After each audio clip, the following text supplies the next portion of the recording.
Hello student, आपका हमारे इस क्लास 12 की केमिस्ट्री क्लास में बहुत बहुत स्वागत है। उम्मीद करते हैं आप लोग बहुत अच्छे होंगे, मस्त होंगे। चलिए भाई, आज की क्लास शुरुआत करते हैं। आज हम जिस चैप्टर को देखने वाले हैं, ये हमारा जो है यूपी बोर्ड एग्जाम से केमिस्ट्री का जो है 7वां लेसन बनता है। और इस 7वें लेसन को आज हम कंप्लीट जानने वाले हैं।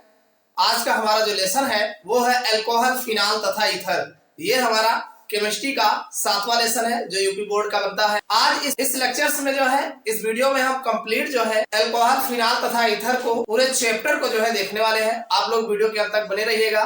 और अभी तक आपने इस लेसन से अगर कुछ नहीं तैयार किया है तो इस वीडियो को देखने के बाद आपका इस लेसन से काफी चीजें तैयार हो जाएंगी और आपके बोर्ड एग्जाम्स में जो भी चीजें आने वाली है सब इसी में आपको देखने को मिल जाएंगी। वैसे तो ऑलरेडी जो है हमारे चैनल पर जो है जितने भी आपके यूपी बोर्ड एग्जाम्स के सिलेबस बनते हैं, हर एक चैप्टर वाइज जो है प्लेलिस्ट उपलब्ध है और हर एक चैप्टर वाइज जो है हमने जो है वीडियो जो है बना रखा है। आप आराम से हमारे चैनल के माध्यम से आप फिजिक्स और केमिस्ट्री की कंप्लीट तैयारी कर सकते हैं। तो चलिए भाई, रिवीजन करवा देते हैं, फिर से रिवीजन करवा देते हैं और इस चैप्टर को देख लेते हैं 160 में, यानी एक ही वीडियो में पूरे चैप्टर को हम समाप्त करने वाले। आप लोग से एक छोटी रिक्वेस्ट है, अगर आप चैनल पर नए हैं तो चैनल को सब्सक्राइब कर लीजिएगा और ये वीडियो आपको कैसा लगा कमेंट करके जरूर बताइएगा। चलिए भाई, शुरुआत करते हैं। हमारा जो चैप्टर है अल्कोहल, फिनाल तथा ईथर। तो सबसे पहले हम अल्कोहल के बारे में जानने वाले हैं और सबसे पहला क्वेश्चन को हम देखते हैं। देखिए बच्चों, आपके बोर्ड एग्जाम्स में सबसे पहला क्वेश्चन जो खूब पूछा जाता है वो है अल्कोहल किसे कहते हैं।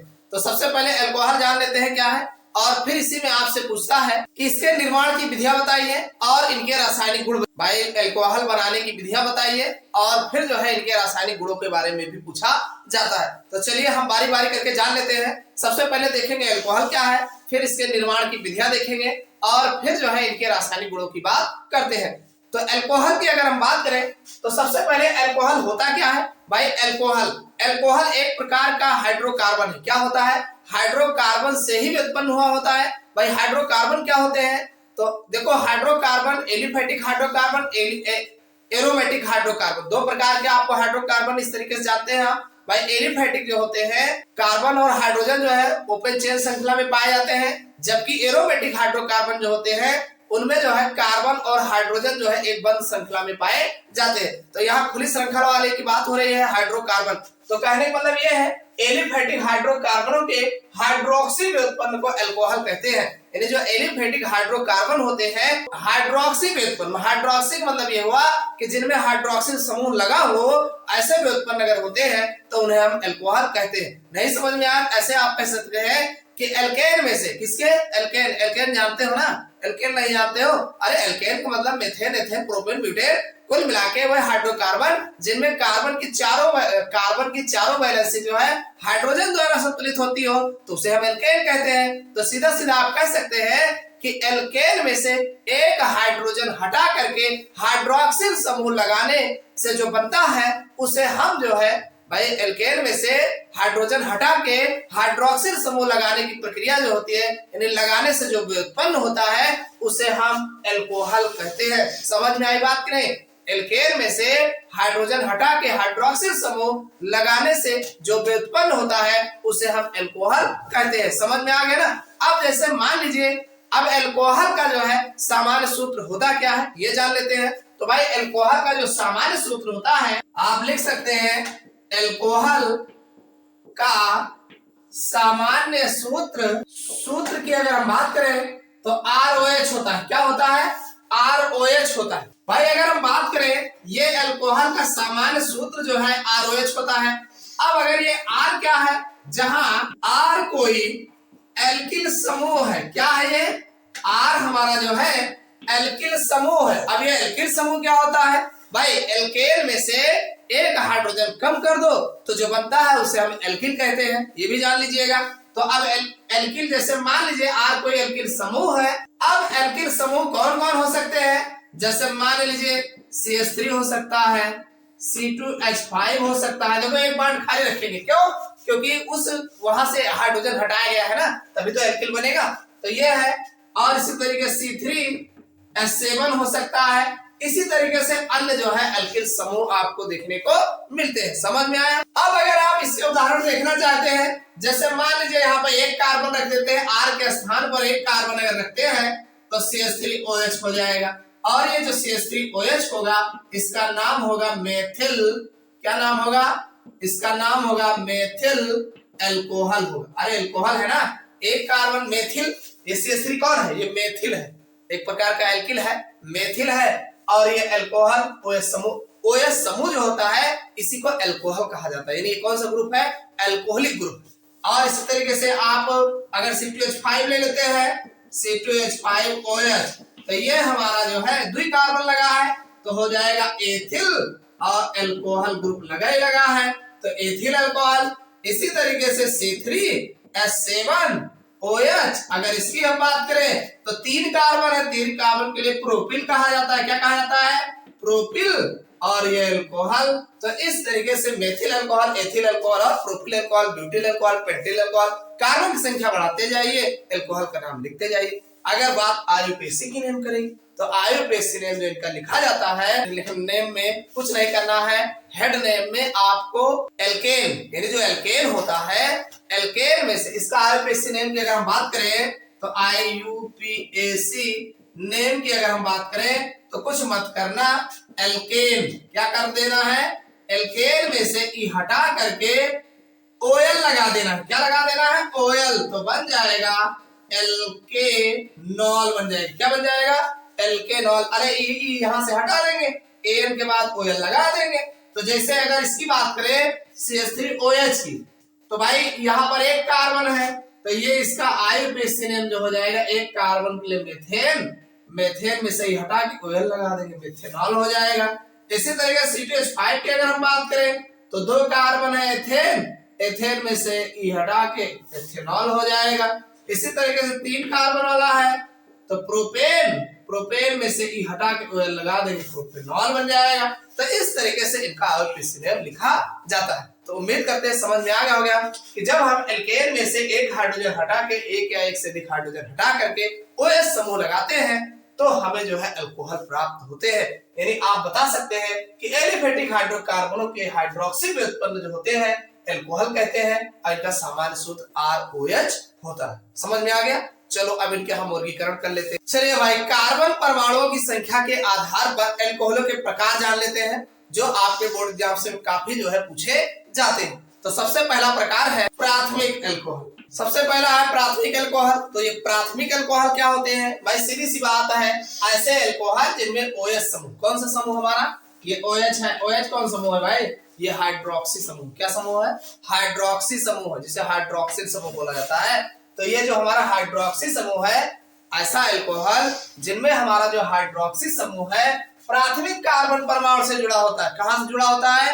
प्राथमिक कार्बन परमाणु से जुड़ा होता है, तो उसे प्राथमिक अल्कोहल कहते हैं। समझ में आया? अब ये प्राथमिक कार्बन क्या होते हैं, चलो इसको जान लेते हैं। देखो ये हमारा RCH2OH, आप देख रहे हैं जो OH है इस कार्बन परमाणु से जुड़ा होता है जिस पर केवल एक एल्किल समूह लगे हो, यानी जो हमारा हाइड्रोक्सी समूह है उस कार्बन परमाणु से जुड़ा होता है जिससे केवल एक एल्किल समूह लगे हो, तो उसे हम प्राथमिक अल्कोहल या जो है 1 डिग्री अल्कोहल कहा जाता है। अब यही है प्राथमिक कार्बन। देख लीजिए, ये जो कार्बन है इससे केवल जो है सिर्फ एक R लगा है, मतलब केवल एक ही एल्किल समूह लगा होगा, तो यह हमारा प्राथमिक अल्कोहल या इसी को 1 डिग्री अल्कोहल जो है कहा जाता है, क्योंकि इससे केवल जो है हमारा एक R लगा होता है। अब इसका अगर सूत्र, जैसे कोई, ये तो मान लीजिए जनरल फार्मूला है, अब देखना चाहें तो जैसे CH3 CH2,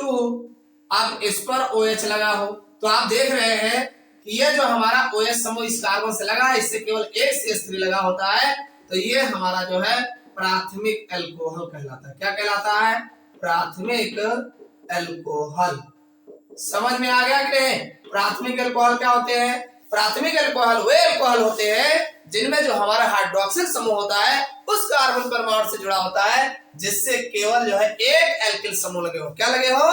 एक एल्किल समूह लगे हो, तो ऐसे अल्कोहल को प्राथमिक अल्कोहल या 1 डिग्री अल्कोहल कहा जाता है। समझ में आ गया ना प्राथमिक अल्कोहल क्या है। चलो अब द्वितीयक अल्कोहल जान लेते हैं। भाई अगर हम बात करें द्वितीयक अल्कोहल के, तो ऐसे अल्कोहल जिनमें OH समूह, जो हमारा हाइड्रोक्सिल समूह है, OH समूह है, उस कार्बन परमाणु से जुड़ा होता है, जिससे 2 एल्किल समूह जुड़े होते हैं। कितने एल्किल समूह जुड़े होते हैं? 2 एल्किल समूह जुड़े होते हैं, तो उसे द्वितीयक अल्कोहल या 2 डिग्री अल्कोहल कहा जाता है। अगर इसके हम सामान्य सूत्र की बात करें तो ये हमारा होता है R2CHOH होता है। आप देख रहे हैं कि इस कार्बन जो है OH जुड़ा हुआ है, इस कार्बन से 2 एल्किल समूह लगे हुए हैं, तो इसी को 2 डिग्री अल्कोहल जो है कहा जाता है। यानी जब कार्बन से 2 एल्किल समूह अटैच हो तो उस कार्बन को 2 डिग्री बोला जाता है, या इसी को द्वितीयक अल्कोहल कहा जाता है। अब जैसे इसका एग्जाम्पल अगर जानना हो तो जैसे 2 R लगा है, एक R पे हमने CH3 लगा दिया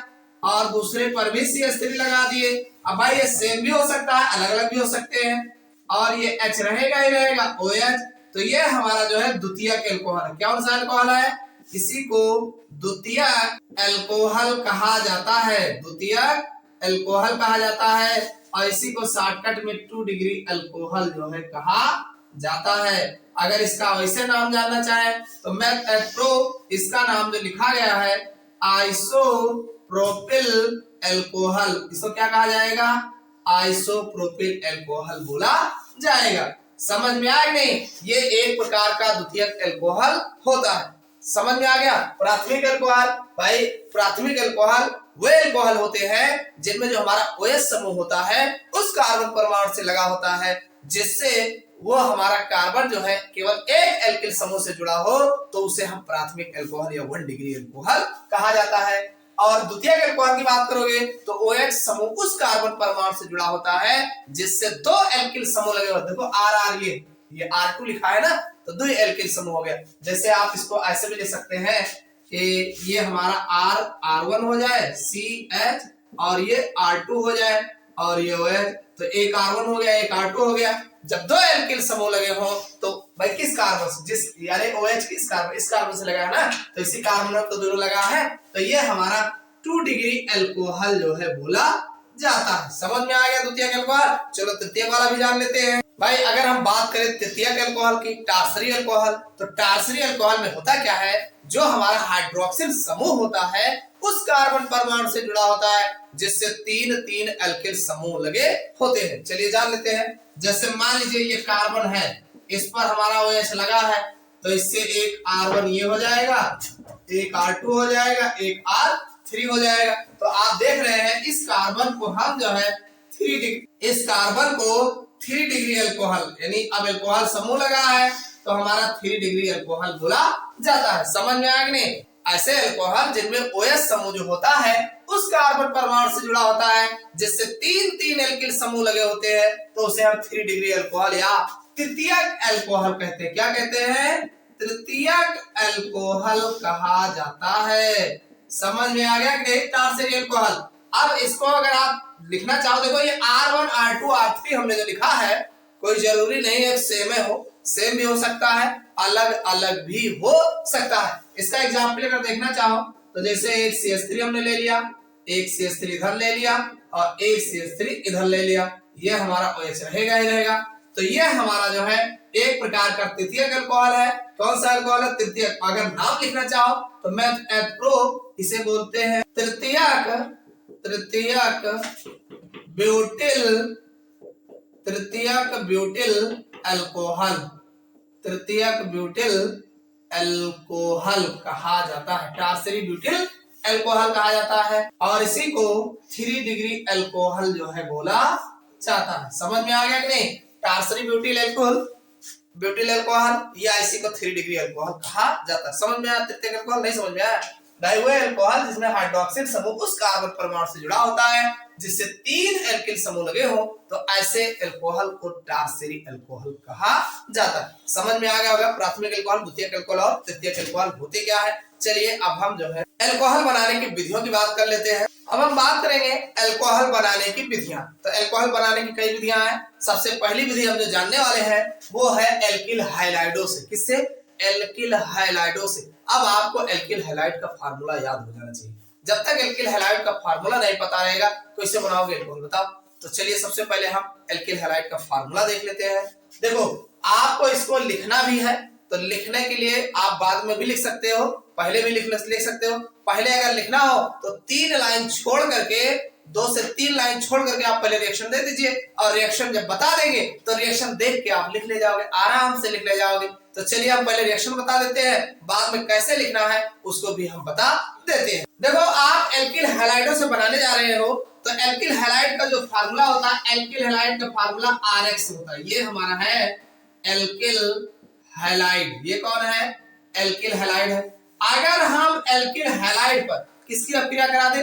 जलीय NaOH या KOH की अभिक्रिया कराएं। हम जो है जलीय NaOH या KOH, ये हमारा जलीय होगा। कैसा होगा? जलीय होगा। अब ये सोडियम हाइड्रोक्साइड है, जलीय NaOH अथवा KOH की अभिक्रिया कराते हैं। ध्यान सुनिएगा, और जब इसकी अभिक्रिया कराएंगे तो आपको पता है, क्या पता है भाई? आप जानते हैं NaOH की अगर हम बात करें तो ये जो है Na प्लस चार्ज बनाएगा और OH नेगेटिव बनाएगा। अरे इतना तो पता है ना, OH के ऊपर एक नेगेटिव चार्ज होता है और Na के ऊपर एक प्लस चार्ज होता है। इसी तरीके से अगर हम RX की बात करें तो अब भाई R पर कौन सा चार्ज होता है तो आपको पता ही नहीं होगा, लेकिन X पर पता है। X क्या है? हाइड्रोजन है, तो हाइड्रोजन के ऊपर नेगेटिव चार्ज होता है। हाइड्रोजन के ऊपर कौन सा चार्ज होता है? हाइड्रोजन के ऊपर नेगेटिव चार्ज होता है, तो R के ऊपर ऑलरेडी पॉजिटिव होगा। अरे जब एक जने के ऊपर नेगेटिव बनत बाद दूसरे जने ऑटोमेटिक पॉजिटिव बनी है, तो ये आपका पॉजिटिव होगा। तो करना क्या है? कुछ नहीं करना है, इनका पॉजिटिव इनका नेगेटिव मिला दीजिए और इनका पॉजिटिव इनका नेगेटिव बना दीजिए। बस इनका पॉजिटिव इनका नेगेटिव, इनका पॉजिटिव इनका नेगेटिव, आराम से बना तैयार है। तो एक आपका बन गया ROH। अरे R और OH, ये पॉजिटिव तो ये नेगेटिव, तो ये हमारा ROH हो जाएगा। और दूसरा देख लो NaX, इनके दोस्ती बड़ी तगड़ी रहती है, तो NaX सोडियम हैलाइड बन जाएगा। ये तो अल्कोहल है। ये कौन है? यही तो अल्कोहल है। समझ में आया कैसे बना? नहीं समझ में आया? चलो एक रिएक्शन देख लेते हैं। ये RX जो लिए हो एल्किल हैलाइड का सामान्य सूत्र है। अब हम एक काम करते हैं, CH3Cl ले लेते हैं। CH3Cl, इसका नाम है मेथिल क्लोराइड। कौन है ये? Methyl chloride. अरे CH3 मेथिल है और Cl क्लोराइड है। इस पर जो है NaOH जलीय ले लेंगे। NaOH कैसा ले लेंगे? जलीय। और फिर जब आप क्रिया कराओगे तो NaCl निकल जाएगा, CH3OH बन जाएगा। क्या बन जाएगा? CH3OH बन जाएगा और NaCl निकल जाएगा। ये हमारा बन जाएगा मेथिल अल्कोहल। कौन सा अल्कोहल? Methyl alcohol. और ये सोडियम क्लोराइड है भाई, पता है कि नहीं? लिख लो, सोडियम क्लोराइड। क्लोराइड समझ में आ गया होगा कैसे बनाया जाएगा। अब लिखना कैसे है चलो बता देते हैं, आराम से बता रहे हैं। भाई आप ऐसे बताएंगे कि जब हम एल्किल हैलाइड की अभिक्रिया, किसकी अभिक्रिया करा रहे हैं? Alkyl halide. तो जब हम एल्किल हैलाइड की अभिक्रिया जलीय NaOH अथवा KOH, भाई NaOH ले सकते हो, KOH भी ले सकते हो, तो जलीय NaOH अथवा KOH के साथ कराते हैं, तब हमें अल्कोहल प्राप्त होता है। क्या बनता है? अल्कोहल प्राप्त होता है। समझ में आ गया? बस इतना तो लिखना है, और क्या लिखना है? सिर्फ इतना ही लिखना है। इसके लिए आप 2 लाइन पहले छोड़े रहिए, आराम से रिएक्शन बना लीजिए और रिएक्शन में देख के आप लिख लेना है। समझ में आएगा नहीं? लिख दे क्या? अरे लिख लेना भाई। ये लिखना है कि जब हम एल्किल हैलाइड की अभिक्रिया जलीय NaOH अथवा KOH के साथ कराते हैं, तब हमें अल्कोहल प्राप्त होता है। यह अभिक्रिया जो है अल्कोहल बनाने की जो है विधि है। समझ में आ गया? अब इससे आप चाहे प्राइमरी अल्कोहल बनाओ, चाहे सेकेंडरी अल्कोहल बनाओ, चाहे टर्शियरी अल्कोहल बनाओ, जैसा मन करे वैसा बनाओ, बस अल्कोहल बनाने की विधि आपको समझ में आ गया। तो उम्मीद करता हूँ समझ में आया होगा। चलिए अब हम अगला देख लेते हैं। देखो बच्चों, अगर हम अल्कोहल बनाने की अगली विधि की बात करें तो अगली विधि हम देखेंगे कार्बनिक यौगिकों से। अब ये कार्बनिक यौगिकों के द्वारा जो है अल्कोहल बनाया जाता है। कैसे बनाया जाता है? देखो कार्बनिक यौगिकों के अपचयन के द्वारा जो है अल्कोहल का निर्माण किया जाता है। जैसे मान लीजिए हमारे पास एक है एसिटाल्डिहाइड CH3CHO, इसका नाम है एसिटाल्डिहाइड। ये एसिटाल्डिहाइड है। एसिटाल्डिहाइड का अगर हम अपचयन H2 द्वारा अपचयन कराते हैं तो देखिए ये H2 द्वारा जब हम अपचयन कराएंगे इन प्रेजेंस ऑफ निकेल उत्प्रेरक की उपस्थिति में और 200 डिग्री सेल्सियस ताप पर, तो जब निकिल उत्प्रेरक की उपस्थिति में 200 डिग्री सेल्सियस ताप पर अपचयन कराते हैं तो कुछ नहीं करना है, एक हाइड्रोजन इधर लगा देंगे तो ये हमारा CH2 हो जाएगा। अरे CH लिखा है, CH2 हो जाएगा। एक हाइड्रोजन इसके बगल रख देंगे, OH हो जाएगा। तो ये हमारा जो है CH3CH2OH बन जाएगा। ये हमारा एल्कोहल है। क्या है ये? एल्कोहल है। यानी एल्कोहल बनाने की विधि में ये भी आपका आता है। वैसे अगर देखेंगे तो ये हमारा एथिल एल्कोहल। कौन सा एल्कोहल है? Ethyl alcohol.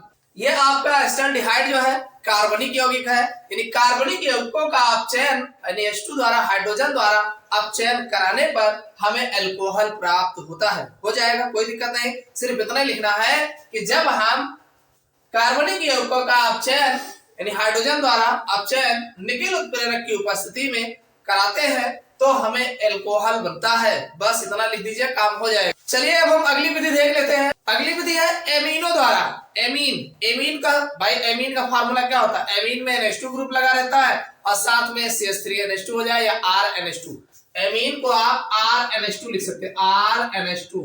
ये हमारा एल्किल एमीन है। कौन सा एमीन है? Alkyl amine. ये एमीन का जनरल फार्मूला है। इस पर अगर हम HNO2 किसकी अभिक्रिया करा दे? HNO2 ये है नाइट्रस अम्ल। कौन सा अम्ल है? नाइट्रस अम्ल है। ध्यान रखना, नाइट्रस अम्ल का फार्मूला HNO2 होता है और नाइट्रिक अम्ल का फार्मूला HNO3 होता है। तो यहाँ पर आप HNO2 की अभिक्रिया कराओगे। देखो एक बात ध्यान रखना। क्या ध्यान रखना? HNO2 जो होता है HONO बनाता है। क्या बनाता है? अरे यही लिखा है HNO2। HNO2 यही है ना। तो ये इसमें से हम OH निकाल लेंगे। क्या निकाल लेंगे? OH निगेटिव निकाल लेंगे और R के साथ OH दे देंगे तो हमारा एल्कोहल बन जाएगा। और ध्यान सुनिए, इधर भी N है, इधर भी N है, तो एक N2 बन जाएगा। अब भाई N मिलके N2 बन जाएगा और 2 हाइड्रोजन एक ऑक्सीजन के साथ H2 बना लेंगे। तो कितना आसान है। ROH पहले हम ROH बना देते हैं, उसके बाद जो है N2 निकाल देते हैं और H2O निकाल देते हैं। तो ये हमारा जो है एल्कोहल हो जाएगा। क्या हो जाएगा? एल्कोहल। और ये हमारा जो है नाइट्रोजन गैस है और H2O है। तो आप लिखोगे कैसे कि जब हम एल्किल एमीन पर या एमीनो पर जो है नाइट्रस अम्ल की अभिक्रिया कराते हैं तो हमें एल्कोहल प्राप्त होता है। समझ में आ गया ना? इतना ही लिखना, बस इससे ज्यादा लिखने की जरूरत नहीं है। हाँ, अगर आप दूसरा कोई रिएक्शन देखना चाहते हो, जैसे R के स्थान पर अगर आप CH3 ले लो और ये NH2 ले लो, तो ये आपका मेथिल एमीन है। कौन सा एमीन है? मेथिल। अरे CH3 लगा है ना, तो एक कार्बन वाला मेथिल होता है। ठीक, अब मेथिल एमीन है ये एमीन। NH2 ग्रुप जो होता है अमीनो ग्रुप का। ठीक, और यहाँ पर आप HNO2 की अभिक्रिया कराएंगे तो वही होगा। इसमें का OH CH3 को दे देंगे तो हमारा CH3OH हो जाएगा और साथ में जो है H2 N2 तो बनेगा ही बनेगा, H2O बनेगा। तो ये आपका मेथिल अल्कोहल बन जाएगा। क्या बन जाएगा? Methyl alcohol. समझ में आ गया कि नहीं? बस इतना कहना है कि जब हम एमिनो पर नाइट्रस अम्ल की अभिक्रिया कराते हैं तो हमें अल्कोहल प्राप्त होता है। समझ में आ गया? तो ये मोस्ट इंपॉर्टेंट है अल्कोहल बनाने की विधियां। चलिए अब हम अल्कोहल के रासायनिक गुण भी बता देते हैं। अल्कोहल के रासायनिक गुण में सबसे पहला गुण हम बताएंगे धातु हाइड्राइड से। धातु हाइड्राइड मतलब धातु जो है हाइड्रोजन के साथ जब जुड़ा होता है तो उसे हम धातु हाइड्राइड कहते हैं। जैसे NaH हो गया, KH हो गया, ये सब आपके LiH है, ये सब आपके धातु हाइड्राइड बोले जाते हैं। तो चलिए सबसे पहले हम अल्कोहल ले लेते हैं। भाई अल्कोहल तो आप बनाने जा रहे हो तो अल्कोहल ले लेते हैं। जैसे मान लीजिए कोई अल्कोहल ले लो, जैसे C2H5OH ले लेते हैं। ये हमारा है एथिल अल्कोहल। क्या है ये? Ethyl alcohol. कोई भी अल्कोहल लेके आप बता सकते हो, कोई जरूरी नहीं है। ये एथिल अल्कोहल है और धातु हाइड्राइड कह रहा है, मतलब ये सोडियम धातु है और हाइड्रोजन के साथ अभिक्रिया करा दे रहे हैं। तो जब आप धातु हाइड्राइड के साथ अभिक्रिया कराओगे तो एक चीज आपको पता है। क्या पता है? कि भाई ये हमारा Na जो है यहाँ लग जाएगा और H, ये देखो ये H और ये H मिलकर के H2 बना लेगा आराम से। ये जो देखो H मिलकर H2 बन गया, Na यहाँ लग गया तो ये आपका बन जाएगा C2H5O Na बन जाएगा। अरे यहाँ से H निकालोगे Na लगाओगे तो Na नहीं बन जाएगा और H मिलके हमने कहा कि H2 बना लेगा, हाइड्रोजन गैस बनाएगा। और ये है हमारा सोडियम एथॉक्साइड है। ये क्या है?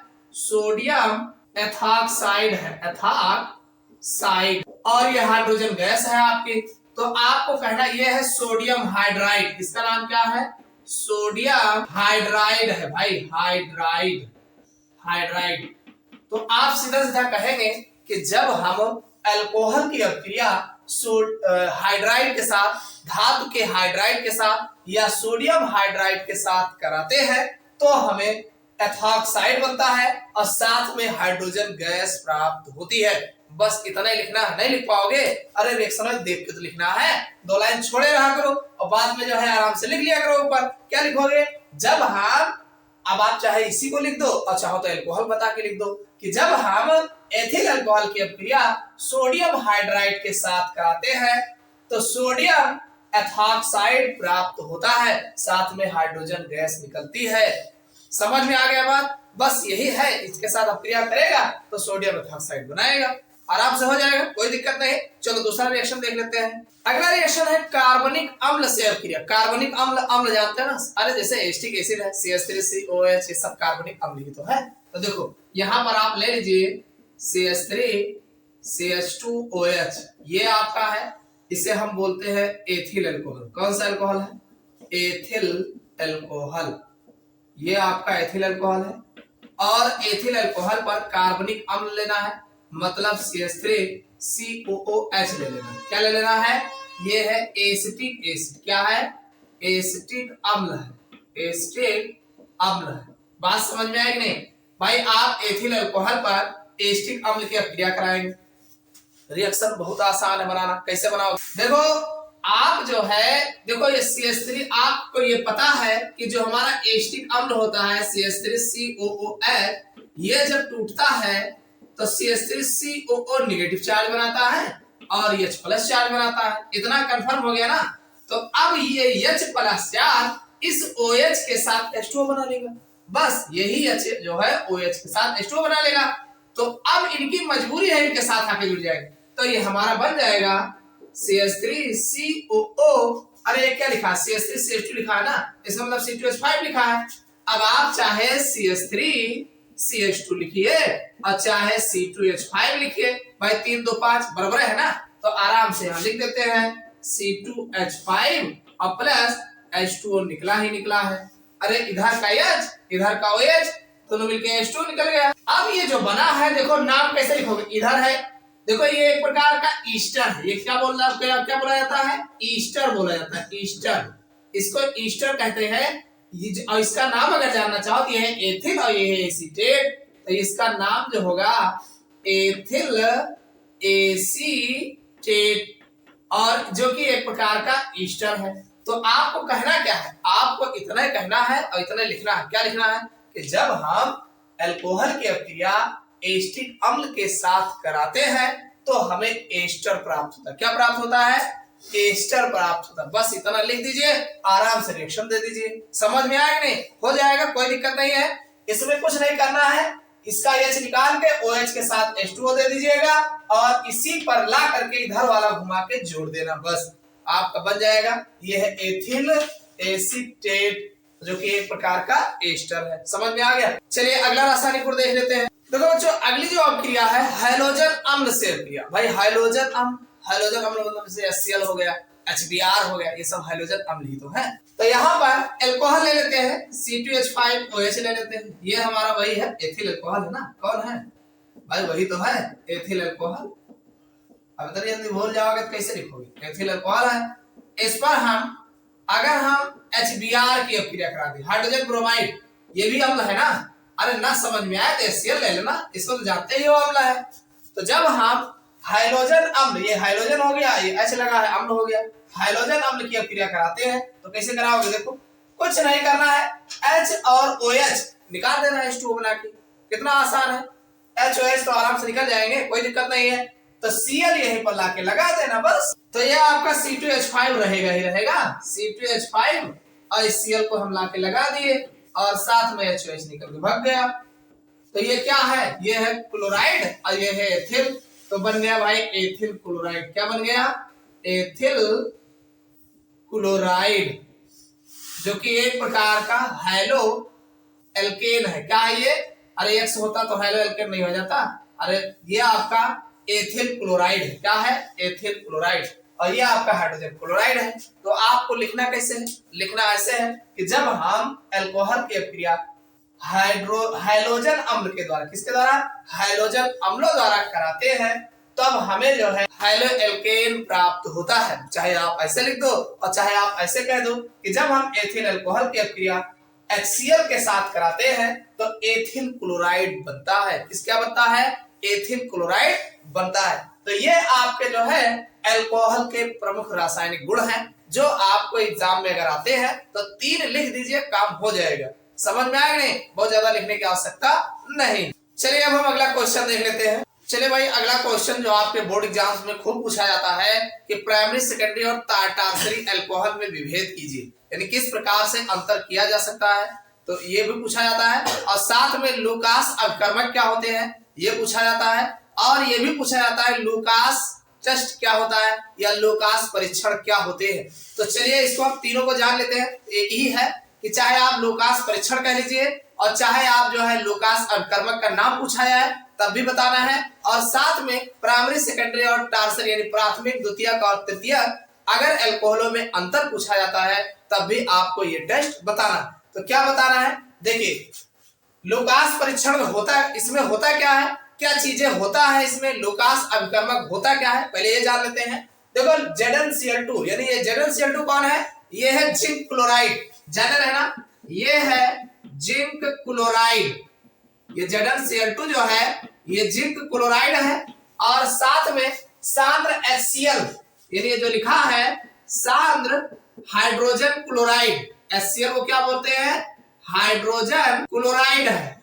समझ में आई नहीं भाई? ये जो है सांद्र हाइड्रोजन क्लोराइड और जिंक क्लोराइड का 1:1, यानी दोनों का 1:1 अनुपात का मिश्रण अगर बनाते हैं तो जो तैयार होता है उसे हम लूकास अभिकर्मक कहते हैं। क्या कहते हैं? लूकास अभिकर्मक कहा जाता है। तो सीधी सी बात है, अगर आपसे पूछा जाए कि ZnCl2 तथा सांद्र HCl के 1:1 के अनुपात के मिश्रण को लूकास अभिकर्मक कहते हैं। मतलब ZnCl2 तथा ये हमारा सांद्र HCl का अनुपात जो है, अगर अनुपात की बात किया जाए तो 1:1 होगा। ये दोनों का अनुपात कितना होगा?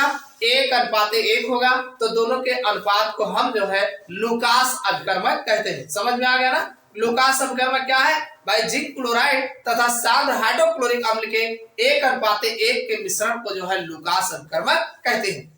अब इसका काम कहाँ करोगे? तो देखो, इसके द्वारा प्राथमिक, द्वितीयक व तृतीयक अल्कोहलों का परीक्षण किया जाता है। समझ में आया नहीं? प्राथमिक, द्वितीयक और तृतीयक अल्कोहलों का परीक्षण किया जाता है। अब कैसे परीक्षण करता है? तो देखो, यह परीक्षण अल्कोहल की क्रियाशीलता पर आधारित होती है। यानी अल्कोहल कैसे अभिक्रिया कर रहा है, तुरंत अभिक्रिया कर रहा है, थोड़ी देर बाद अभिक्रिया कर रहा है, कि अभिक्रिया नहीं कर रहा है, ये इसकी क्रियाशीलता पर जो है आधारित होता है। जैसे मान लीजिए ये अल्कोहल है ROH और इस पर जब भाई HCl अभिक्रिया करेगा in presence of ZnCl2 zinc chloride की उपस्थिति में, तो ये बनाएगा क्या? RCl बना लेगा। और क्या बनाएगा? ये RCl एल्किल क्लोराइड बन जाएगा और HOH मिलकर के H2O बनाएंगे। तो इस तरीके से ये अभिक्रिया करेंगे। अब अभिक्रिया करते हैं तो क्या बनाते हैं? तुरंत करते हैं कि थोड़ी देर बाद करते हैं कि करते ही नहीं है, इसको जान लेते हैं। तो कुल मिला के यानी लूकास अभिकर्मक पर ये जो हमारा अल्कोहल होता है उसकी क्रियाशीलता के आधार पर जो है इसका परीक्षण किया जाता है। ये तो कंफर्म हो गया। तो देखिए, अल्कोहल के 3-4 ml विलयन में, यानी सबसे पहले अल्कोहल ले लेते हैं, जो हमारा अल्कोहल है मौके पर मिला है उसका विलयन जो है 3-4 ml ले लेते हैं और उसमें फिर 2-3 ml लूकास अभिकर्मक डाल देते हैं। लूकास अभिकर्मक कौन है भाई? जिंक क्लोराइड और HCl दोनों का 1:1 अनुपात का मिश्रण जो है हमारा लूकास अभिकर्मक है। इसको इसी में मिला देंगे, ऐड कर देंगे। और ऐड करने के बाद अब क्या करेंगे? मिलाने पर जैसे ही उसमें मिलाएंगे, थोड़ा हिलाएंगे, तो यदि कोई अभिक्रिया नहीं होती है, मिलाए बैठा हो, कोनो रिएक्शन नहीं हुआ, बड़ी देर तक मिलाए हो, तो वह प्राथमिक अल्कोहल होगा। क्या होगा? वो प्राइमरी अल्कोहल होगा। अगर वो कोई अभिक्रिया नहीं करता है तो वो हमारा प्राथमिक अल्कोहल होगा। समझ में आ गया ना? अगर भाई अल्कोहल और लुकास अभिकर्मक दोनों को मिलाएं और अगर कोई अभिक्रिया नहीं कर रहा है तो वो हमारा प्राथमिक अल्कोहल होगा। क्लियर हो गया। अब ध्यान सुनो, यदि 5 से 10 मिनट में अभिक्रिया होती है, मान लो मिलाओ, थोड़ी देर देखो और 5 जैसे 2-4-5 मिनट बीता, 5 मिनट से ज्यादा और 10 मिनट से अंदर वह तुरंत जो है वो अभिक्रिया करता है, कुछ रिएक्शन आपको देखने को मिलता है। तो ध्यान सुनिएगा, यदि 5 से 10 मिनट में अभिक्रिया होती है तो वह द्वितीयक अल्कोहल होगा। यदि तुरंत अगर नहीं कर रहा है, थोड़ी देर बाद कर रहा है, तब वो द्वितीयक अल्कोहल होगा। कौन सा अल्कोहल होगा? सेकेंडरी अल्कोहल होगा, द्वितीयक अल्कोहल होगा। और ध्यान सुनिए, यदि तुरंत अभिक्रिया होती है, यानी मिलाया जैसे तुरंत अभिक्रिया हो गया, 1 मिनट नहीं लगा, तब वो जो है आपका तृतीयक अल्कोहल होता है। समझ में आया नहीं? यानी कुल मिला के यदि आप अल्कोहल और आप लुकास अभिकर्मक मिलाते हैं, तुरंत अभिक्रिया हो जाती है, तो वह आपका तृतीयक अल्कोहल होगा। 5 और 10 मिनट के बीच में अभिक्रिया होती है तो द्वितीयक अल्कोहल होगा, और अगर अभिक्रिया नहीं होती है तो वो आपका प्राइमरी अल्कोहल होगा, प्राथमिक अल्कोहल होगा। समझ में आ गया ना? लुकास अभिकर्मक क्या है? यानी ZnCl2 और HCl के सांद्र मिश्रण को 1:1 में जब मिलाते हैं तो हमारा लुकास अभिकर्मक बनता है। और अल्कोहल और लुकास अभिकर्मक दोनों की अभिक्रियाशीलता के आधार पर हम जो है प्राथमिक, द्वितीयक और तृतीयक अल्कोहलों की पहचान करते हैं। तो समझ में आ गया होगा। चलिए अब हम अगला क्वेश्चन देख लेते हैं। चलिए भाई, अगला क्वेश्चन जो आपके बोर्ड एग्जाम में काफी पूछा जाता है वो इसी में से है, वो आपका है फिनाल क्या है। यानी सबसे पहले पूछेगा फिनाल किसे कहते हैं और साथ में फिनाल बनाने की विधियां बताएं। तो चलिए सबसे पहले जान लेते हैं फिनाल क्या होते हैं। देखो, फिनाल आपको पता है कि बेंजीन रिंग पर जो है OH समूह लगा होता है, तो उसे हम फिनाल कहते हैं। तो यहाँ पे कहा गया बेंजीन के हाइड्रोक्सी व्युत्पन्न, यानी बेंजीन के हाइड्रोक्सी व्युत्पन्न, यानी बेंजीन के ऊपर अगर OH लगा हो तो उसे हम जो है फिनाल कहते हैं। तो बेंजीन के हाइड्रोक्सी व्युत्पन्न को फिनाल कहते हैं। समझ में आ गया ना? बेंजीन के हाइड्रोक्सी व्युत्पन्न को ही फिनाल कहा जाता है। यदि हम बेंजीन पर एक हाइड्रोजन हटा के OH समूह लगा देते हैं तो हमारा जो बनता है उसे हम फिनाल कहते हैं। लिख ले जाओगे, कोई दिक्कत नहीं है। यानी बेंजीन यदि हम बेंजीन का एक हाइड्रोजन हटा करके उस पर OH समूह यानी हाइड्रोक्सी समूह लगाते हैं तो जो व्युत्पन्न होता है, बनता है, उसे हम जो है फिनाल कहते हैं। यानी बेंजीन के हाइड्रोक्सी व्युत्पन्न को जो है फिनाल कहा जाता है। हो जाएगा, कोई दिक्कत नहीं। इसके अगर हम फार्मूले की बात करें तो इसका जो फार्मूला होता है इस तरीके से, देखिए ये जो है हमारा, ये ऐसे लिखा मिलेगा आपको, ये हमारा फिनाल है। ये क्या है? यही फिनाल का फार्मूला है। अब इसको आप लिखना चाहो तो ऐसे भी लिख सकते हो, यानी इसी फिनाल को जो है ऐसे डबल बॉन्ड यहाँ दिखा जाता है और यहाँ OH लगा रहेगा, या अथवा करके आप लिख सकते हो। अब एक चीज आप जाने रहिएगा, ये जो आपका फिनाल होता है, यानी बेंजीन रिंग की अगर हम बात करें तो 6 कार्बन परमाणु होते हैं। हर कार्बन परमाणु पर जो है हाइड्रोजन परमाणु जो है उपस्थित होता है, और ऊपर ये आपका एक हाइड्रोजन के स्थान पर OH लगा होता है। शेष जो है एक के बाद एक अल्टरनेट जो है सिंगल और डबल बॉन्ड उपस्थित होता है। तो एक बात ध्यान रखिएगा कि जो हमारा ये बेंजीन रिंग होता है, यानी जो फिनाल है, फिनाल के हर एक कार्नर पर जो है हाइड्रोजन उपस्थित होता है। जहां पर OH लगा है वहां पर हाइड्रोजन होने का कोई मतलब ही नहीं। तो हर कार्बन देखो बैलेंस है, 2 हाइड्रोजन, 2 बॉन्ड इसका है, एक 3, एक इसका 4।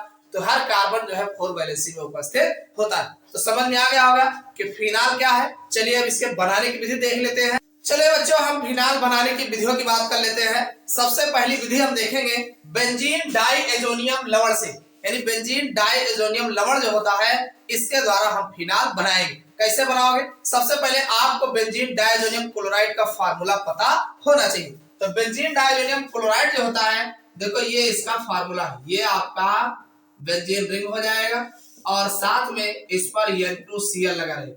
इसका नाम है बेंजीन डाइएजोनियम क्लोराइड। अच्छे से याद कर लेना, बेंजीन डाइएजोनियम क्लोराइड, ये हमारा बेंजीन रिंग होगा, ऊपर N2Cl लगा होगा।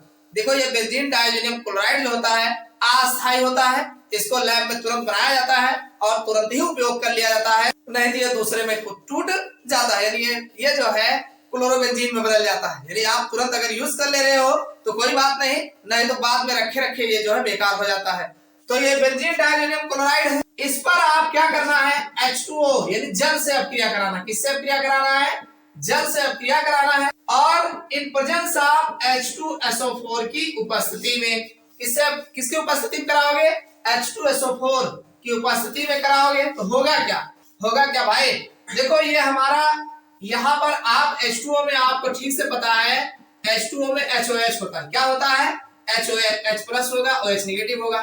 तो अगर हम इस H को Cl के साथ HCl बना दें, H को Cl के साथ HCl बना देंगे और OH यहाँ लगा देंगे, N2 बेचारे वैसे उड़ जाइए हैं। N2 का काम क्या है, नाइट्रोजन गैस है ना, तो गैसों वैसे उड़ जाती है।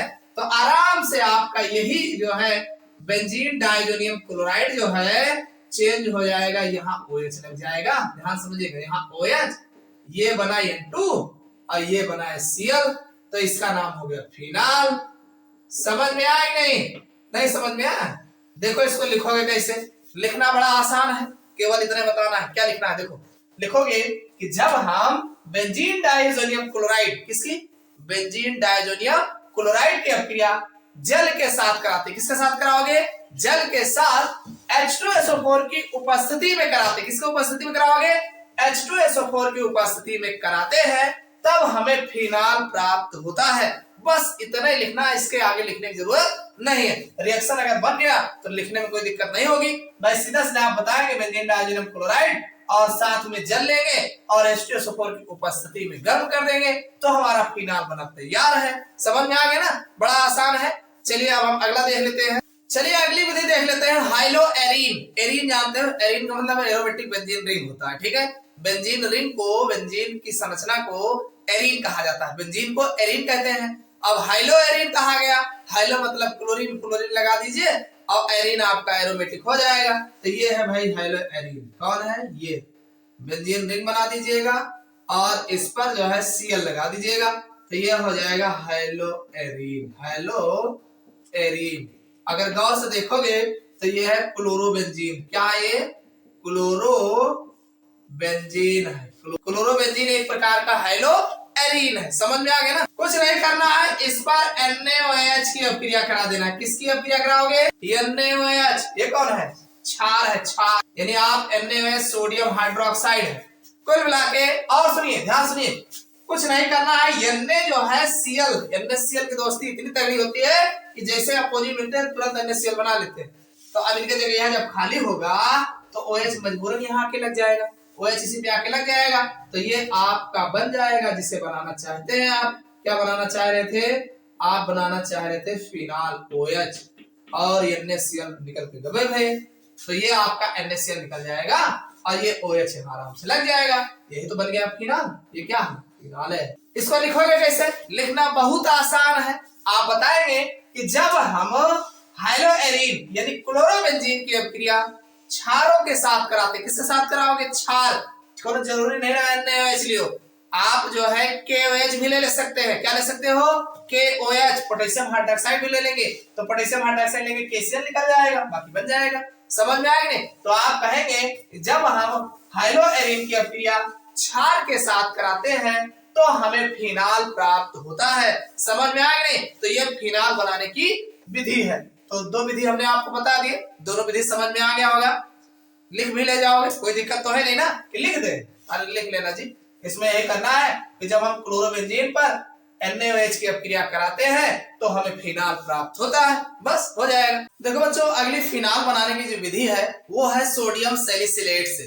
तो सोडियम सैलिसिलेट से किस प्रकार बनाया जाता है, चलिए इसको जान लेते हैं। सबसे पहले आपको सोडियम सैलिसिलेट का फार्मूला पता होना चाहिए। देखिए सोडियम सैलिसिलेट का जो फार्मूला होता है वो है, जैसे ये रहेगा, ऊपर OH रहेगा और बगल में जो है COO रहेगा, इसका नाम है सोडियम सैलिसिलेट। ये है सोडियम सैलिसिलेट। अगर हम सोडियम सैलिसिलेट पर क्षार, जैसे NaOH है, ये हमारा एक क्षार है सोडियम हाइड्रोक्साइड, अगर क्षार के साथ अपक्रिया कराते हैं तो देखिए जब इसके साथ हम अपक्रिया कराएं, देखो ये Na है, यहाँ पर भी Na है, तो Na2 हो जाएगा और CO2 है, A को यहाँ से मिल जाएगा, CO3 हो जाएगा, तो Na2CO3 हो जाएगा और ये हाइड्रोजन इसी पर आकर के लग जाएगा, तो ये हमारा जो बन जाएगा भाई ये जो है OH रहेगा और साथ में Na2CO3 बनता है। ये आपका फिनाल है ही है, इसको आप अच्छे से जानते हो, ये फिनाल है। और ये सोडियम कार्बोनेट है, क्या ये है सोडियम कार्बोनेट। समझ में आया कि नहीं समझ में आया? इसको लिखना कैसे है गौर से सुनिएगा भाई। आप बताएंगे कि जब हम सोडियम सैलिसिलेट पर सोडियम सैलिसिलेट पर क्षार की अपक्रिया कराते हैं, किसकी अपक्रिया कराते हैं? क्षार के साथ, यानी NaOH के साथ अपक्रिया कराते हैं, तब हमें फिनाल प्राप्त होता है। समझ में आ गई बात? तो ये आपका फिनाल बनाने की विधि है, लिख ले जाओगे, कोई दिक्कत तो नहीं है। बस सोडियम सैलिसिलेट का फार्मूला याद रखना कि ये ऊपर जो है OH होगा, बगल जो है COONA होगा, तो ये आपका सोडियम सैलिसिलेट होगा। और इस पर जब यहाँ Na है तो NaOH ही लेना है। क्षार आपको कैसा लेना है? सोडियम हाइड्रोक्साइड ले लेना है। और जब सोडियम हाइड्रोक्साइड लोगे तब आराम से Na मिलकर Na2 बना लेगा, CO2 है एक और मिल जाएगा, Na2CO3 बन जाएगा, जो कि आप जानते हो सोडियम कार्बोनेट है।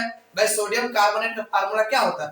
Na2CO3 ही होता है, तो Na2CO3 आप बना देंगे। और ऊपर ये आपका ये वाला H जो है, जहां से ये सारा तामझाम निकाल रहे हो, COON निकाल रहे हो, उस बांडवा पे कुछ ना कुछ रखना पड़ेगा, तो इस H को यहाँ रख देंगे, इसी में बराबर हो जाएगा।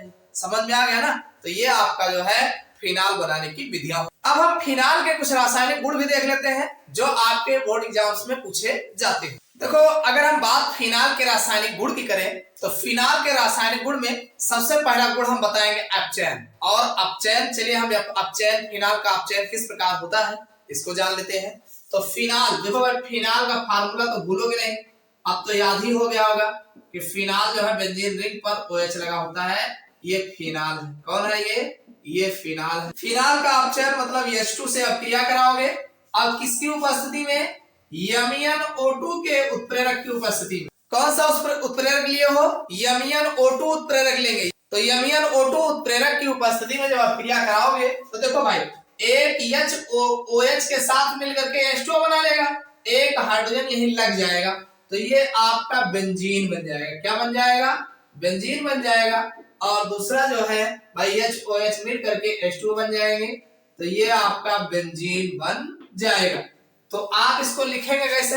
लिखना बहुत आसान है, आप इतना लिखना है कि जब हम फिनाल का अपचयन हाइड्रोजन द्वारा MnO2 उत्प्रेरक की उपस्थिति में करते हैं या MnO2 की उपस्थिति में करते हैं, तब हमें बेंजीन प्राप्त होता है। समझ में आ गया? तो ये आपका फिनाल का एक रासायनिक गुण हो गया, यानी अपचयन। चलिए अगला फिनाल का रासायनिक गुण देख लेते हैं। अगला फिनाल का रासायनिक गुण है जिंक के साथ अपक्रिया। तो भाई फिनाल तो आप लिख ही ले जाओगे, उसमें कोई दो राय है नहीं, ये आपका फिनाल हो गया। और रिएक्शन किससे करा रहे हो? जिंक यानी Zn, ये आपका फिनाल है ही है, इसको तो नहीं भूलोगे। और ये आपका जिंक है, कौन है? जिंक।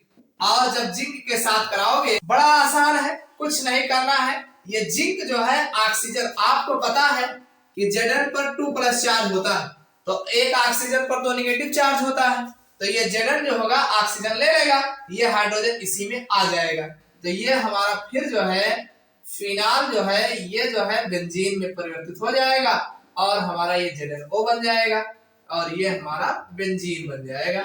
समझ में आया कि नहीं समझ में आया? आप ऐसे बताएंगे कि जब हम फिनाल को जिंक के साथ गर्म करते हैं, किसके साथ?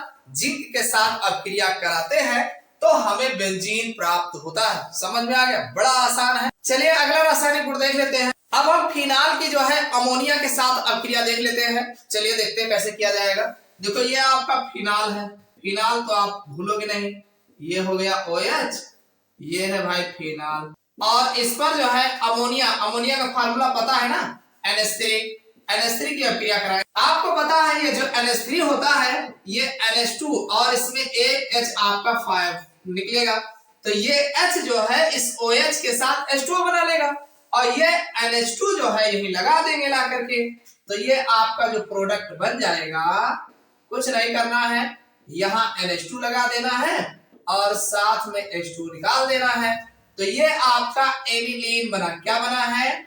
एनिलीन, इसे एनिलीन कहा जाता है। और ये आपका फिनाल है, और ये जो आप क्रिया कराए हैं ये है अमोनिया, ये क्या है, अमोनिया।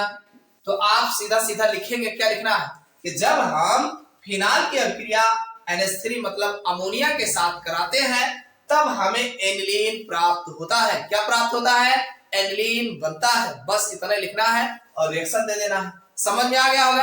तो ये है फिनाल के प्रमुख रासायनिक गुण जो आपको एग्जाम में लिखने हैं। बस 3 लिख दीजिएगा रासायनिक गुण। जब भी रासायनिक गुण पूछता है 3 रासायनिक गुण दे दीजिएगा, आपका हो जाएगा। चलिए अब हम अगले टॉपिक की बात कर लेते हैं जो आपके एग्जाम में ज्यादा पूछे जाते हैं। देखो भाई, अगला जो क्वेश्चन आपके बोर्ड एग्जाम्स में पूछा जाता है कि ईथर क्या होते हैं। सबसे पहले तो ईथर पूछा जाता है और फिर पूछा जाता है कि ईथर बनाने की विधि बताइए और इसका रासायनिक गुण बताइए। तो चलिए हम ईथर क्या होते हैं पहले जान लेते हैं, उसके बाद इसके मेथड्स ऑफ प्रिपरेशन, बनाने की विधि देख लेते हैं और फिर इसके जो है रासायनिक गुण भी देख लेते हैं। तो देखो ईथर क्या होते हैं भाई, आप जानते हैं ईथर जो होता है इसमें एक ऑक्सीजन एटम होता है और दोनों साइड में एल्किल समूह लगे होते हैं।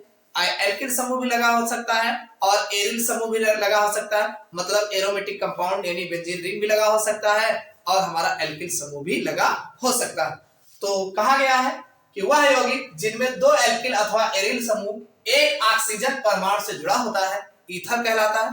जैसे मान लीजिए ये हमारा ऑक्सीजन एटम है, एक आर इधर लगा है, एक आर इधर लगा है, तो ये आपका जो दोनों साइड में लगा है ये एल्किल समूह है। आप जानते हैं जहां आर जो होता है, ये जहां आर जो है ये आर और आर डैश भी बना सकते हैं।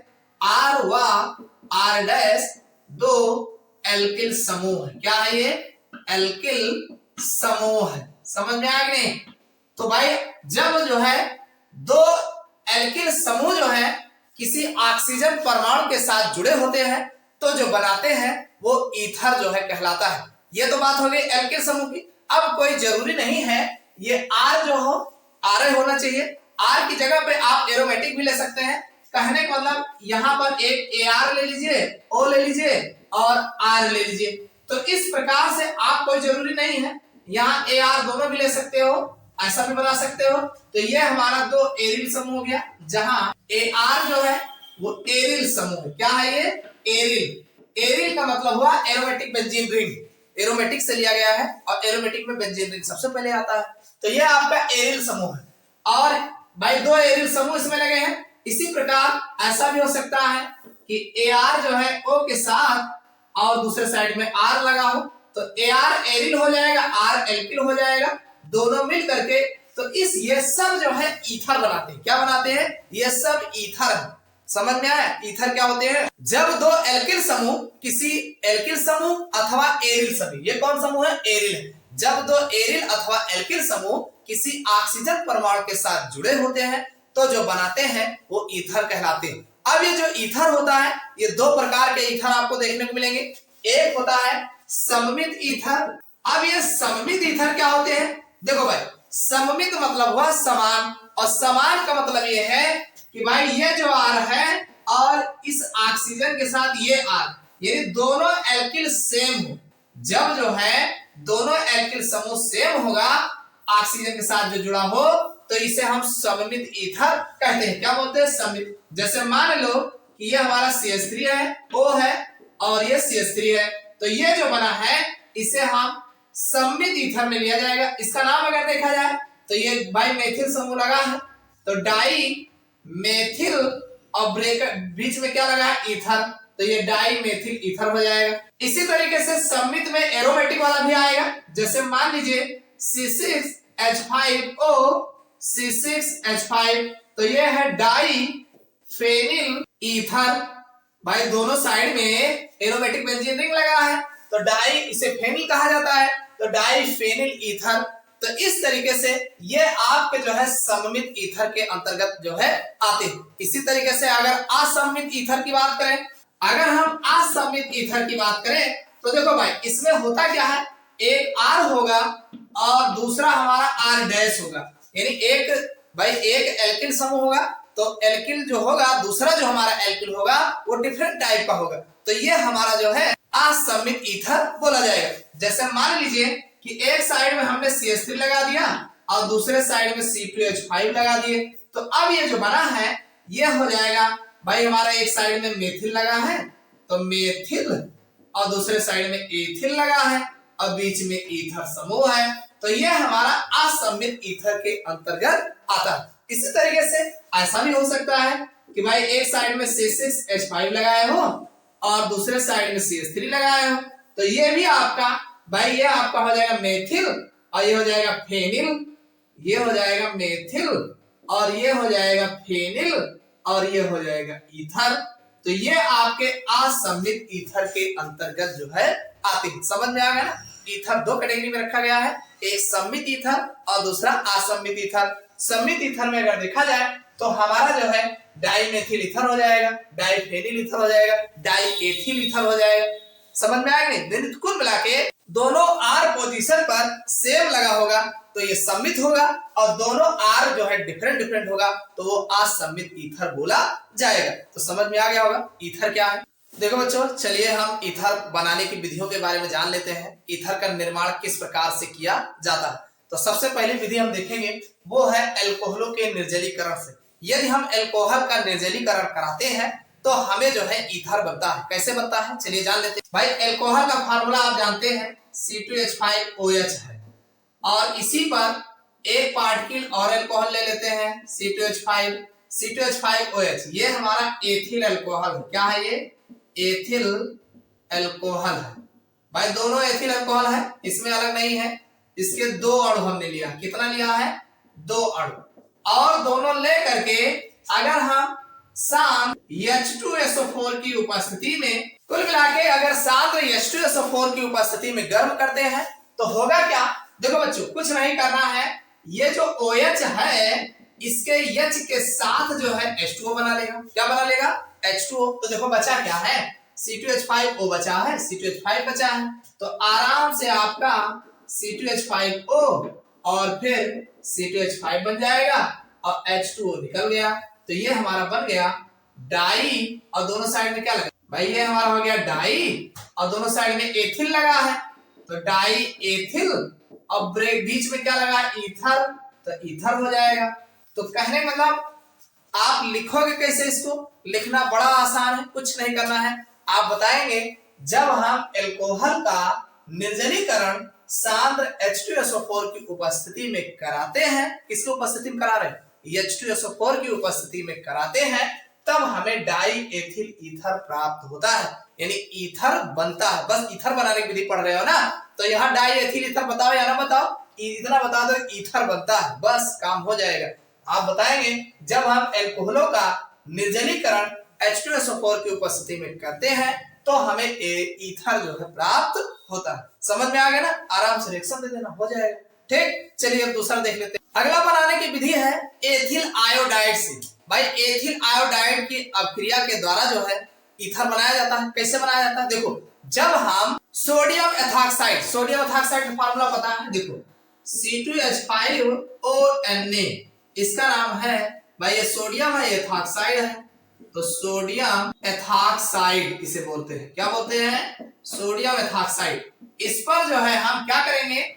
C2H5I, इसी का नाम है एथिल आयोडाइड। क्या नाम है?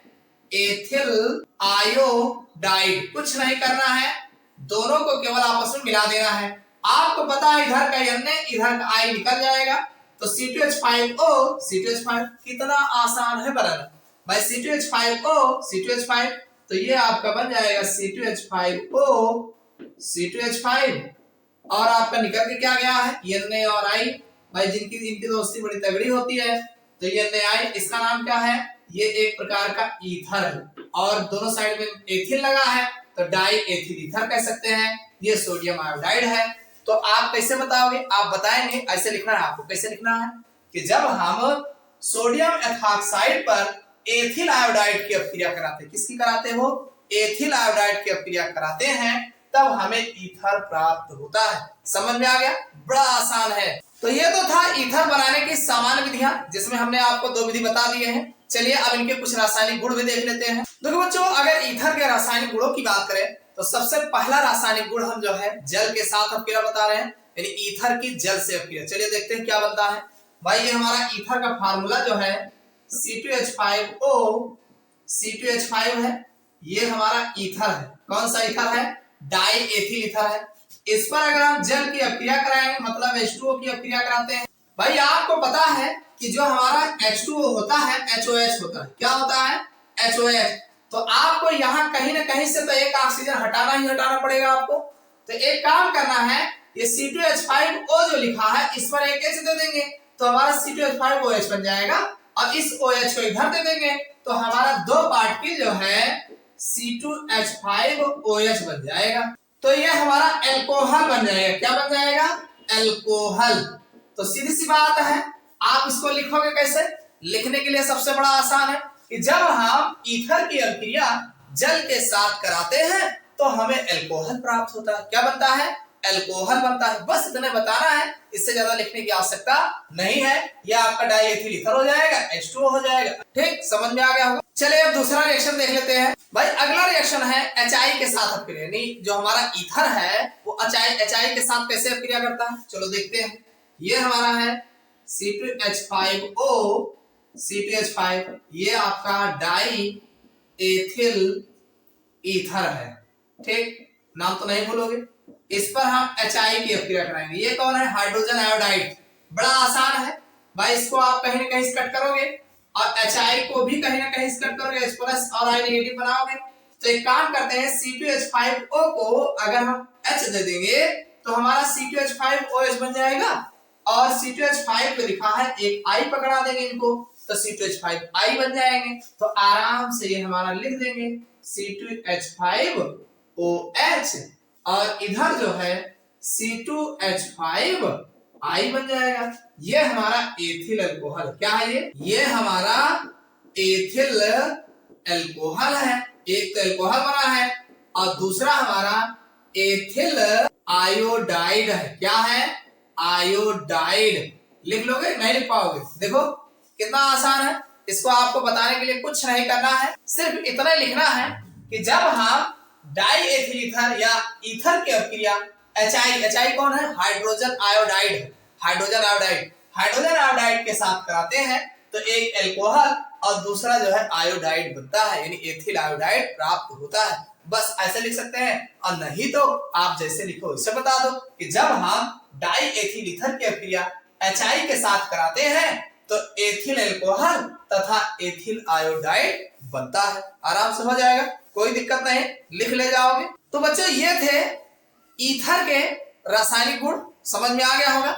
चलिए अब हम जो है कुछ प्रमुख रासायनिक अभिक्रियाएं हैं जो इस चैप्टर से बहुत ही पूछे जाते हैं, उनको भी जान लेते हैं। देखो बच्चों, अगर हम प्रमुख रासायनिक अभिक्रियाओं की बात करें तो इस चैप्टर से जो सबसे ज्यादा पूछे जाते हैं वो है कोल्बे श्मिट अभिक्रिया। तो अब ये कोल्बे श्मिट अभिक्रिया क्या होती है, चलिए पहले रिएक्शन जान लेते हैं, उसके बाद लिखना कैसे है इसको भी बता देते हैं। देखो सबसे पहले हम सोडियम फिनॉक्साइड लेंगे। क्या लेंगे?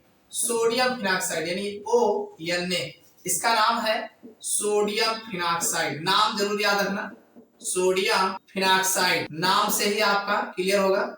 सोडियम फिनॉक्साइड, और इस पर हम जो है CO2 कार्बन डाइऑक्साइड के साथ इसको गर्म करेंगे। कब गर्म करेंगे? 125 से लेकर के 140 डिग्री सेल्सियस ताप पर, और साथ में जो है 4 से 8 वायुमंडलीय दाब, इसको आप ATM लिख सकते हैं। वायुमंडलीय दाब पर जब गर्म करते हैं तो होता क्या है, ये यहां लग जाएगा। भाई COO दिख रहा है ना, अरे CO2 क्या है? COO ही तो है, तो ये इसी पर लग जाएगा।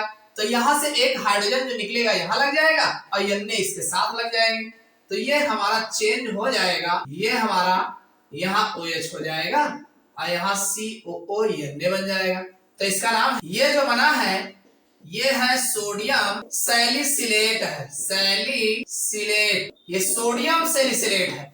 और ध्यान सुनिए, इस पर अगर हम HCl की अभिक्रिया कराते हैं, अम्ल द्वारा जो है अभिक्रिया कराते हैं, तो देखो Na और Cl निकल जाएगा, NaCl बनके, तो H हमारा यहाँ लग जाएगा। तो ये हमारा सीधे सीधे यही कंपाउंड जो है चेंज हो जाएगा। ये हमारा OH रहेगा ही रहेगा, और यहाँ पर COOH हो जाएगा, और ये हमारा NaCl निकल जाएगा। तो ये जो बना है ये हमारा सैलिसिलिक अम्ल है। ये क्या है? सैलिसिलिक अम्ल है। समझ में आया कि नहीं? नहीं समझ में आया? देखो इसको लिखना कैसे है, अभी समझ जाओगे, तुरंत समझ जाओगे।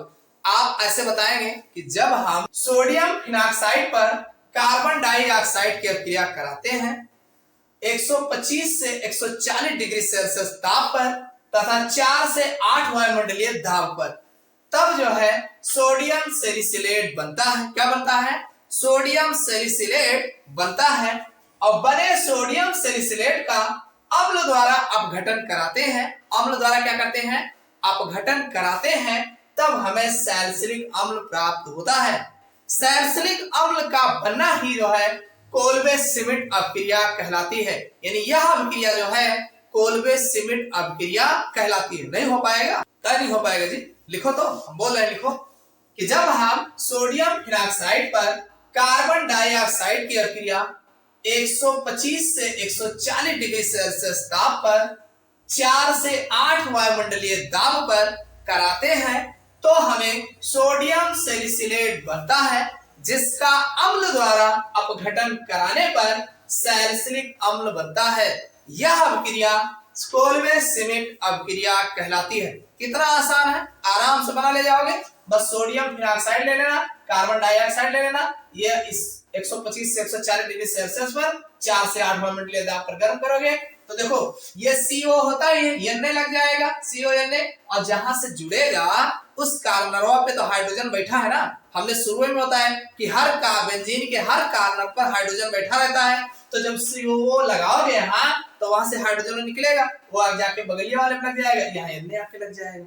और जब इस पर HCl डालोगे, चाहे HCl डाल दो चाहे कोई और अम्ल डाल दो, जब भी डालोगे अम्ल तो ये NaCl निकल जाएगा, ये यहाँ लग जाएगा, आराम से बन जाएगा। समझ में आ गया ना? लिख ले जाओ, कोई दिक्कत नहीं। चलो दूसरी अभिक्रिया देख लेते हैं। अगली जो अभिक्रिया आपके बोर्ड एग्जाम्स में खूब पूछा जाता है वो है रायमंड-टीमन अभिक्रिया। तो चलिए रायमंड-टीमन अभिक्रिया को भी जान लेते हैं क्या है। देखो कुछ नहीं करना है, सबसे पहले आप ले लीजिएगा फिनाल, ये है OH, ये है फिनाल बना। क्या है ये है फिनाल, और फिनाल पर हम जो है CHCl3, ये हमारा है क्लोरोफॉर्म। क्या है ये?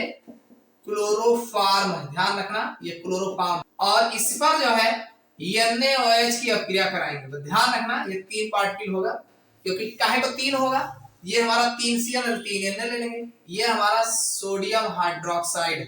ठीक, अब देखिए इसमें होगा क्या कि जब आप इनसे अभिक्रिया कराओगे, ध्यान सुनिएगा भाई, 3 Na है, 3Cl है, NaCl निकल जाएगा। और ध्यान सुनिए 3 OH है, कितना OH है? 3 OH। अरे 3 Na 3Cl की कहानी फिक्स हो गई, आप 3NaCl बना लिए भाई, 3 ये निकल गया, 3 OH बचा है, एक H2O तो ये हो जाएगा, ध्यान समझिएगा, एक H2O है।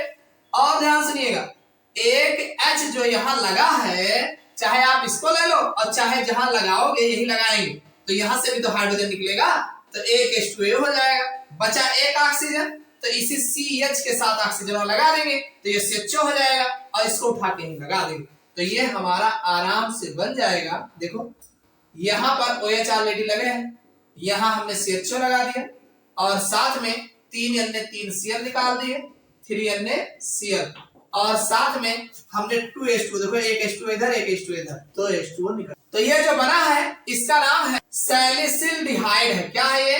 सैलिसिल्डिहाइड, इसका नाम है सैलिसिल्डिहाइड। नहीं समझ में आया? देखो कैसे नहीं समझ में आएगा, आप पहले लिख लो, कुछ नहीं करना है, आप लिखना है जब हम फिनाल पर क्लोरोफॉर्म और सोडियम हाइड्रोक्साइड अथवा पोटेशियम हाइड्रोक्साइड की अभिक्रिया कराते हैं, तब हमें सैलिसिल्डिहाइड प्राप्त होता है। यह अभिक्रिया रायमंड-टीमन अभिक्रिया कहलाती है। बस इतना ही लिखना है।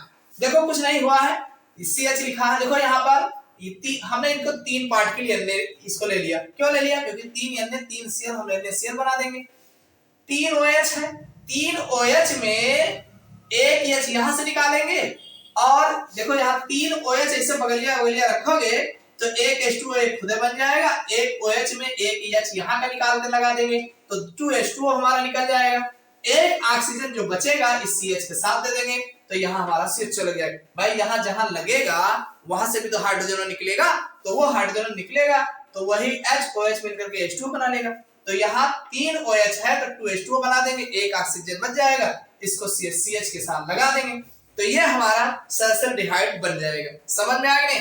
तो ये रायमंड-टीमन अभिक्रिया, चाहे जो अभिक्रिया इस टाइप से पूछा जाए कि रायमंड-टीमन अभिक्रिया क्या है, तो आप बताएंगे जब हम फिनाल पर क्लोरोफॉर्म अथवा सोडियम हाइड्रोक्साइड की अपक्रिया कराते हैं तब हमें सल्फरडिहाइड प्राप्त होता है। यह अपक्रिया रेमंड टीमन अपक्रिया कहलाती है। समझ में आ गया ना, बहुत ही आसान है, थोड़ा ध्यान रखिएगा, समझ में आ जाएगा। चलिए अब हम जो है अगली अपक्रिया देख लेते हैं। देखो अगली अपक्रिया जो है वो विलियमसन संश्लेषण अपक्रिया है। विलियमसन संश्लेषण अपक्रिया को देख लेते हैं। अब ये विलियमसन संश्लेषण होता क्या है, देखिए इसमें करना क्या है भाई, मेन जो होता है ये हमारा होता है C2H5O Na, इसका नाम है सोडियम एथॉक्साइड। क्या नाम है, सोडियम एथॉक्साइड, एथॉक्साइड, ये है सोडियम एथॉक्साइड। और इस पर जो है हम C2H5Cl यानी ये हमारा एथिल क्लोराइड है। क्या है, एथिल क्लोराइड इसे बोलते हैं, एथिल क्लोराइड। तो जब हम भाई सोडियम एथॉक्साइड पर एथिल क्लोराइड की अपक्रिया कराते हैं तो होता क्या है, कुछ नहीं, NaCl निकाल दो बस, तो ये आपका बन जाएगा C2H5O, C2H5 और प्लस NaCl निकल जाएगा, तो ये हमारा बन जाएगा डाई एथिल ईथर। समझ में आ गई। तो यह अपक्रिया जो है विलियमसन संश्लेषण अपक्रिया कहलाती है, जो कि ईथर बनाने की एक विधि है। लिखना कैसे है, बड़ा आसान है। आप बताएंगे जब हम सोडियम एथॉक्साइड पर एथिल आयोडाइड की अपक्रिया कराते हैं, किसकी अपक्रिया कराते हैं, एथिल आयोडाइड की अपक्रिया कराते हैं, तब हमें डाई एथिल ईथर प्राप्त होता है। यह अपक्रिया विलियमसन संश्लेषण अपक्रिया कहलाती है। समझ में आया नहीं भाई। ये हमारा भाई सोडियम एथॉक्साइड है। आप यहाँ पर जनरल अगर लेना चाहते तो RONA, ये आपका सोडियम एल्कोक्साइड हो जाता, और यहाँ पर RCl, ये आपका एल्किल क्लोराइड हो जाता। इधर गर्म करोगे तो ये हमारा आपका ROR बन जाता और साथ में NaCl बन जाता। तो ये आपका ईथर है ही है ऑलरेडी, ये कौन है, ईथर है। और ये आपका एल्किल क्लोराइड है, एल्किल क्लोराइड है। और ये जो बनाए हो सोडियम एल्कोक्साइड है, सोडियम एल्कोक्साइड है। तो आप ऐसा भी बता सकते हैं कि जब हम सोडियम एल्कोक्साइड पर एल्किल क्लोराइड या एल्किल हैलाइड, आप यहाँ हैलाइड भी लिख सकते हो, अब Cl नहीं हो तो क्लोराइड नहीं, हैलाइड कर लो इसको भाई। जब सब आर लिए हो तो ये हैलाइड हो जाएगा, हैलाइड, एल्किल हैलाइड। तो ये आपका जो बना है यहाँ पर Na, ये जो आपका बनेगा भाई NaX बनेगा। क्या बनेगा, NaX, सोडियम हैलाइड बनेगा। क्या बनेगा, सोडियम हैलाइड बन जाएगा। समझ में आया नहीं। तो अब आप ऐसे भी बता सकते हो कि जब हम सोडियम एल्कोक्साइड की अपक्रिया एल्किल हैलाइड के साथ कराते हैं तो ईथर बनता है, साथ में सोडियम हैलाइड बनता है। तो यह अपक्रिया जो है विलियमसन संश्लेषण अपक्रिया कहलाती है। मोस्ट इंपॉर्टेंट है, समझ में आ गया होगा कि विलियमसन संश्लेषण अपक्रिया क्या है भाई, ये ईथर बनाने की एक विधि भी है। तो ये तो था संश्लेषण के जो मोस्ट ज्यादा इंपॉर्टेंट अपक्रिया थे, उसको हमने बता दिया।